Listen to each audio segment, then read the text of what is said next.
para que ustedes tengan en cuenta este trabajo, este material que traje hoy para... No sé si ¿se ve bien? Vamos a ponerlo... ¿Ahí se ve bien? Sí, se ve bien. Sí. Perfecto. Bueno, esta comparativa en realidad traté de que no sea tan compleja y que pueda quedar bien claro cuáles son las diferencias. Más que nada, está apuntado a que a la hora de que uno toma decisión dentro de una producción, decir, bueno, cuáles son las ventajas de cada uno de estos tipos de archivo, ¿sí? O de formatos de archivo, y cuáles son las desventajas de cada uno a la hora de decidir cuáles son más prácticos para un determinado tipo de trabajo y cuáles no. Entonces, bueno, lo primero que hay que entender, vamos a empezar por el GIF, es un formato como dentro de todo bastante antiguo, ¿no? Es más, su creación fue por allá por la década del 70 y era para transmitir imágenes vía telefónica, digamos, lo que antes se conocía como fax, tenía, digamos, esta particularidad, se generaban imágenes para poder ser transmitidas en estos sistemas que eran térmicos, de impresión térmica. Entonces, el formato que tiene el GIF es un formato de 8 bits, ¿sí? Entonces, soporta una cantidad de colores estándar, digamos, son 256 colores que se arman en una paleta, y esa paleta de colores, digamos, trabaja en formato binario, ¿sí? ¿Lo que quiere decir? Que no tiene gradientes, digamos, en su configuración. Pero, digamos, a lo largo del tiempo se les fueron anexando herramientas que posibilitan o hacen como una suerte de ilusión de generación de degradados, pero no lo son. No son los degradados original ni mucho menos, sino que es un porcentaje o un valor de color que se genera en función de un distorsionamiento de los colores que ya tiene. Hay diferentes tipos de filtrado, generalmente te da opciones cuando vos salvás el GIF, te da opciones como para si vos querés activar esas herramientas para que digamos, el salto de un color hacia otro no sea tan pronunciado, ¿no? No sé si se ve mucho, voy a ver si hago un zoom, creo que puedo. Fíjense que acá se nota mucho el tema de los píxeles, ¿sí? Porque obviamente son píxeles planos, entonces no hay degradé, entonces se genera, digamos, como una suerte de campos, ¿sí? De un color hacia otro, y eso hace de que no sea un formato adecuado para imágenes de mucha realidad, ¿sí? O con un carácter alto de calidad fotográfica, ¿sí? Lo que se busca generalmente es un formato que es muy apto para la animación, ¿sí? Porque al tener menos cantidad de colores, es un archivo generalmente más liviano, y también nos posibilita a nosotros poder generar, digamos, una suerte de animación a través de las imágenes. Entonces se utiliza mucho para el formato de animación, ¿sí? Animaciones obviamente siempre pequeñas o no tan complejas, ¿sí? Son esto de los GIF, son animaciones cortas, con pocos frames, ¿sí? Por ahí tienen 2 o 3 frames, o digamos, o imágenes testigo, donde digamos, lo que hace es una interpolación entre las imágenes, y eso genera la ilusión de animación. Obviamente, al ser un formato más... ¿Se vio bien el tema de los píxeles? Sí, se Sí, vio, se se ve vio. bien. Ah, perfecto. Bien, pues no estaba, estaba viendo si... Bien. Eh, pasamos al PNG. Fíjense, ya desde el nombre ya tenemos la palabra network, ¿no? Entonces, es un formato para mí que viene a mejorar un poco las condiciones de GIF. Pero se fue digamos, este formato fue conviviendo con el GIF. En realidad tiene algunas diferencias importantes, pero tiene también muchas similitudes con el formato anterior. Lo primero que hay que entender es que tiene una mejor, o es una reproducción mejor de la calidad fotográfica, ¿sí? Trabaja con degradés, entonces puede lograr mejor la definición de las imágenes específicamente, ¿sí? Tiene una mejor calidad en lo que tiene que ver con la resolución o el detalle que el formato de GIF. También tiene, digamos, si bien no es utilizado para animar, porque no se puede animar, pero sí mantiene la transparencia que empezó a tener el GIF. Si bien el GIF tenía una transparencia muy sutil o muy básica, aquí se profundizó el tema de la transparencia, digamos, ¿no? Es un formato que te permite incluir el canal alfa dentro del desarrollo de la imagen. ¿Qué es un canal alfa? Preguntarán todos. Canal alfa es una suerte de máscara que se genera en la imagen, y esa máscara genera una relación de blanco y negro, donde le dice al software que esa parte que no incluye la máscara es transparente. Entonces, automáticamente esa imagen queda como recortada. ¿Sí? Lo trato de, digamos, de explicar lo más sencillo posible, ¿no? Generalmente se hace en Photoshop, el canal alfa, y el canal alfa lo bueno que tiene es que cuando uno lo trabaja en otro programa, en un editor, puede activar el canal, y ese canal lo que hace es recortar la imagen de acuerdo al contorno que se le haga al canal, ¿no? Ahí en la imagen que yo estoy mostrando, eh, tiene estos cuadraditos que simulan la transparencia de Photoshop, digamos, ¿no? Entonces, nosotros podemos hacer una imagen que vaya calada sobre un fondo, ¿no? Entonces, es muy utilizada en el diseño web, porque nosotros podemos tener un fondo y la imagen va sobre ese fondo y se generan mejores resultados visuales, ¿sí? Eh, Generalmente, ¿y por qué se utiliza este formato? Porque si yo tengo que utilizar esta imagen con un fondo, voy a tener más cantidad de información que va a ser más pesada la reproducción de los sitios web. Entonces lo que se busca es que la imagen sea más chica para que, digamos, pueda ocupar menos memoria al desarrollo de la navegación. Igualmente, en esto depende mucho del teórico que uno aborde. Hay muchos que dicen que la calidad de la fotografía no se pierde. Yo creo que sí, con respecto al JPG, tiene una merma de calidad fotográfica, pero obviamente es superadora a la que tiene de GIF, ¿sí? Obviamente al trabajar con degradés ya tenemos otra resolución, otro tipo de manifestación del color. A su vez también se le puede incluir, y ya lo vamos viendo para lo que sigue en los temas que se vienen, un perfil de color. O sea, este formato, al relación con el GIF, sí soporta un perfil de color. Eso es para la gestión colorimétrica, ¿sí? Entonces, siempre el tener un perfil de color asegura que la imagen se vea de la mejor manera en otros periféricos.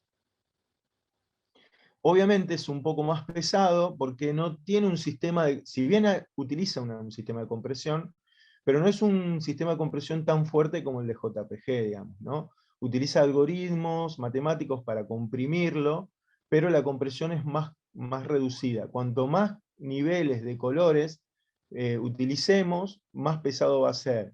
Entonces, generalmente tenemos dos tipos de PNG, PNG8 o PNG24, que es, digamos, la cantidad de información que le vamos a agregar. El PNG8 es muy similar al GIF, que quiere decir 8 bits.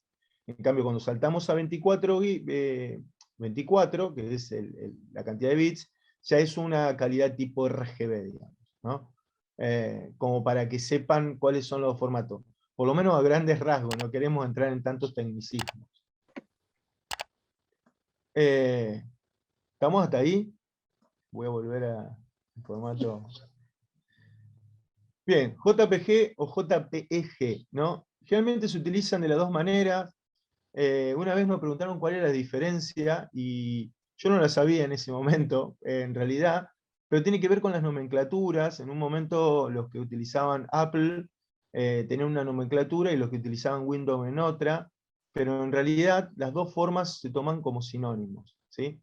El formato, hay algunos que dicen que hay una diferenciación, pero para mí a lo largo del tiempo esa diferenciación ya ha quedado en desuso.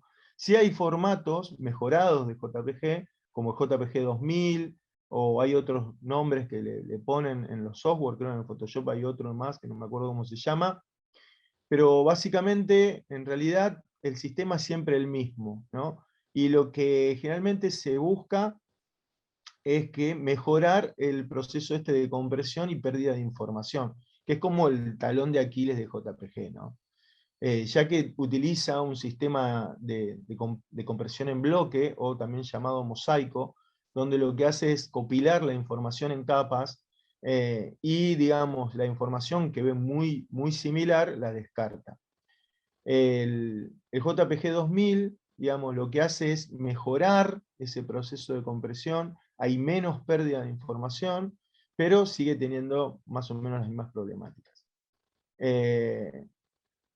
Obviamente, para mí, en calidades y resolución fotográfica, es el que mejor reproduce de los tres, ¿no? En cuestiones de degradé, de color, de saturación y de profundidad.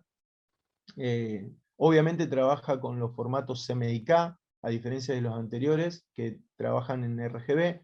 Si bien el PNG resiste un formato en CMYK, pero no es apto para gráfica. En este caso el JPG sí se puede utilizar para gráfica.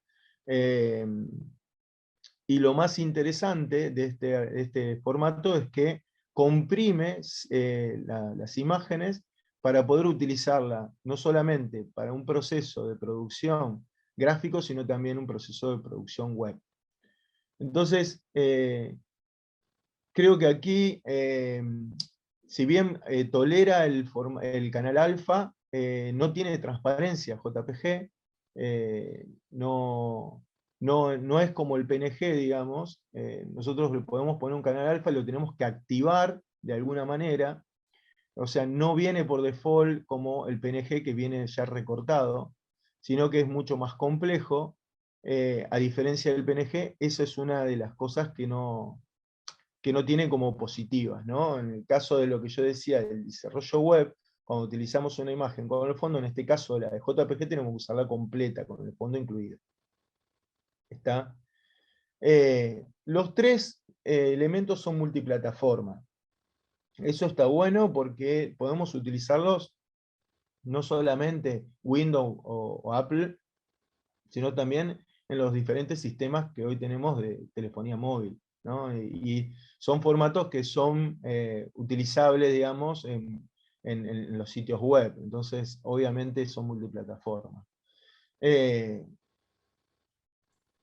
Hice una comparativa, esto lo hice yo, esto no salió de ningún libro, lo especifico así, pero me parece que desde el punto de vista pedagógico y didáctico, creo que puede funcionar como para poder aclarar cuáles son las diferencias entre sí. Si bien esto no es tan exacto, porque obviamente utilicé algunos términos como para poder medirlo, que no tienen mucha fundamentación, pero lo interesante acá es poder compararlos uno de otro, ¿no? Entonces, calidades, en imágenes, obviamente con el GIF vamos a tener menos calidad, pero vamos a tener mejores definiciones cuando utilicemos un gráfico vectorial, por ejemplo, ¿no? Al trabajar con colores, con una paleta de colores limitadas, y que sea con esta cuestión más binaria, de decir, bueno, blancos y negros sin degradé, en los colores a nosotros nos ayuda a la reproducción de imágenes vectoriales. Por ejemplo, los iconos de web, es interesante trabajarlo con este formato porque vamos a tener una mejor resolución cuando son muy chiquitos, ¿no? Por ejemplo, uno de los casos. Trabaja con un formato de color indexado, que es esto de la cantidad de valores que tenemos, y es preferentemente un formato para utilizarlo en web, ¿sí? No es aconsejable para utilizarlo en gráfica. ¿Está? Todos tienen un grado de compresión. No, casi hay algunos que dicen que no tienen compresión, otros que dicen que tienen compresión. en realidad para mí tiene un porcentaje de compresión algorítmica, pero obviamente no tiene ninguna pérdida de información, que es lo más interesante, ¿no? La cantidad de colores que lo divide, esos son las cantidades de colores que va a reproducir. En PNG tiene una media y alta, esto que yo les decía, que podemos utilizar un PNG 8, un PNG 24, ahí tenemos como dos modelos de color distintos, o dos profundidades de bit distintas, vamos a llamarlo de esta manera, que hace de que mejore mucho, digamos, las cualidades del PNG. Obviamente, cuando tenemos más profundidad de bits, pesa más, entonces hay que ver cómo se lo utiliza y para qué se lo utiliza. Si realmente necesitamos mucha calidad fotográfica, ya es interesante pasar al formato JPG, donde ahí sí seguramente la reproducción en calidades de degradé y profundidades, en las cuestiones de color, como también en las altas y bajas luces, o sea, en las sombras y las altas luces, vamos a tener mejores desarrollos. Bueno, yo explico algo así, pero no sé si algunos ya son fotógrafos acá, pero generalmente las imágenes, la riqueza de las imágenes tienen que ver con cómo se percibe la información en las altas luces y en las sombras, ¿no? Que por ahí los medios tonos son los que por ahí se calibran, pero en realidad la riqueza de la información está ahí, ¿no? Cuando tenemos blancos, si realmente es un blanco pelado, o hay matices, hay información, hay pequeños degradés de información colorimétrica que hace de que ese blanco no sea plano, ¿no? Al igual que la sombra, ya no son todos negros, sino que hay matices de color negro donde podemos ver detalles. Bien. Acá utiliza también el formato indexado y también utiliza el formato RGB, el PNG, ¿no? Estoy hablando de PNG. O sea que es un formato como intermedio, si lo queremos, lo puse en ese orden por esa onda, digamos, ¿no? Es decir, bueno, el GIF tiene esta posibilidad, el PNG mejora algunas condiciones, otras no, y el JPG mejora otras, pero también tiene diferencias con los anteriores. Es un poco más pesado, como bien dije, pero aquí podemos trabajar sobre vectores y también sobre imágenes. Entonces, es un formato muy adecuado para web, ¿sí? Y a su vez, si lo mejor que tiene es la transparencia, le da un plus. Y bueno, el JPG es el de los tres el que se debería utilizar para gráfica, incluido con otros, ¿no? Tenemos el formato TIFF, formato RAW, todo eso que lo eliminé, por lo menos por ahora, para que creo que lo más crítico está en estos tres, ¿no? A la hora de trabajar y también de recibir información, porque nosotros utilizamos muchos bancos de imágenes y por ahí bajamos imágenes en PNG o en GIF, hay que ver para qué la bajamos y cómo la utilizamos, ¿no? Eso creo que era lo más interesante. No sé si tiene alguna duda, observación. Profe, ¿por qué la compresión del PNG es más pesada? Porque yo, por ejemplo, para algunos trabajos, qué sé yo, Word o algo así de la facultad, que son pesadas las imágenes, las convertía en PNG y se hacían más livianas. No ¿Pero en sé. PNG 8 o en PNG 24? Lo hacía más automático. Claro, porque ahí está usando diferentes formatos de color, digamos. El 24 y el 8 son la profundidad de bits. En realidad es como lo que estábamos trabajando en las clases anteriores, ¿no? Cuando tenés 8 bits, tenés una cantidad de degradé específico. Cuando tenés 24, tenés más cantidad de degradé. Eso hace que sea más pesado el archivo, ¿no? Al igual, lo que hay que entender es que es distinta la compresión del PNG con la del JPG. Son dos formatos de compresión distintas. Pero obviamente la imagen se te va a comprimir, ¿no? Si vos pones un TIFF y lo pasás a PNG, seguramente comprime, porque también comprime. Pero comprime de otra manera. ¿Está? Entonces, no es que no comprime, sino que queda más pesado en función de la resolución de la imagen que queremos llegar. ¿Se entiende lo que digo? Entonces vos podés hacer en 8 bits y lo que estás haciendo es una cosa un poquito mejor que el GIF, pero estás perdiendo información. Hay que ver cómo hiciste el proceso, si realmente esa imagen a lo mejor no tenía tantos degradés, a lo mejor era una imagen hasta cuasi vectorial, ¿viste? Como para decirlo de una manera, o alguna especie de dibujo, una imagen de un dibujo.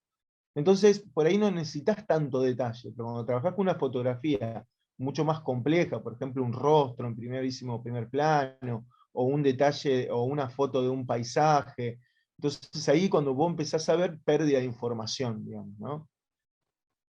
Entonces ahí donde voy a decir, bueno, ¿cuánto comprimo en función de la información que voy eliminando, ¿no? Es esa el parámetro que vos tenés que tener en cuenta. Si vos querés comprimir las imágenes y no perder resolución, yo te aconsejaría que vayas a un formato JPG y que, como sabemos, JPG tenemos la opción de elegir los grados de compresión que queremos darle. Entonces, si hacemos un grado de compresión muy baja, vamos a tener muy poca pérdida de información y vamos a tener un formato bien, digamos, liviano como para poder transportarlo.